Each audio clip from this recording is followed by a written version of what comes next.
ओम साई राम। आज का साईं संदेश। बाबा कहते हैं, मेरे बच्चे, बहुत बार तुम परिणाम के चक्कर में अपने कर्मों पर ध्यान नहीं देते हो। तुम सच्चे मन से मेरी भक्ति करते हो, पूजा पाठ करते हो, लेकिन तुम्हें भी ध्यान रखना होगा। भले ही तुम्हें कार्य में सफलता देर से मिलती हो, तुम्हें दूसरों से ज़्यादा धैर्य रखने की ज़रूरत है।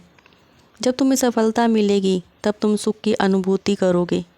तुम्हारे मन में किसी का भी बुरा करने का भाव बिल्कुल भी नहीं होता। ये मैं अच्छे से जानता हूँ कि तुम्हारा उद्देश्य कोई गलत नहीं होता। तुम्हें निश्चिंत होकर अपने कार्य को करने चाहिए।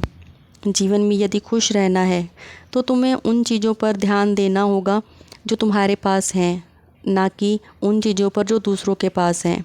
अपनी सोच को, अपने आप को किसी एक चीज़ में, किसी एक सपने का आदी मत बनाओ।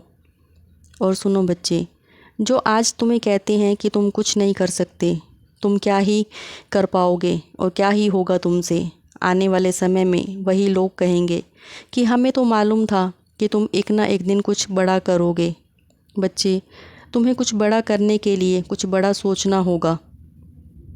अभी तुम कुछ भी कार्य करते हो, बहुत बेमन से करते हो, और वो कार्य तुम्हें खुशी नहीं मिलती। वो कार्य करने से तुम बस कर रहे हो उस काम को, उसमें तुम्हारी कोई इच्छा या खुशी नहीं है। अपनी मजबूरी और जिम्मेवारियों की वजह से तुम उस कार्य को कर रहे हो बस।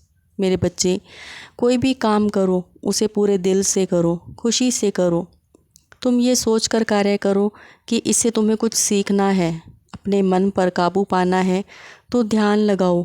तुम्हें ध्यान लगाना नहीं आता तो अपने मन को शांत रखो। शांत रहकर, चुप रहकर थोड़ा बैठना सीखो। बच्चे, जितना भी तुम्हें कष्ट मिला है, प्यार की जगह नफ़रत मिली है, तो अब न्याय होगा तुम्हारे साथ। तुम्हें तुम्हारे हिस्से की खुशियाँ मिलेंगी। तुम बस सब कुछ मुझ पर छोड़ दो, सब मेरे चरणों पर समर्पित कर दो। फिर चाहे वो तुम्हारी आर्थिक तंगी हो या समस्या, दुखों का अंत अब निश्चित है। और हाँ, थोड़ा अपने व्यवहार में बदलाव लेकर आओ। तुम्हारे स्वभाव से किसी का दिल ना दुखे। इतनी कोशिश किया करो कि अपनी बात को रखो और अपने पक्ष को भी रखो सभी के सामने, लेकिन विनम्रता से।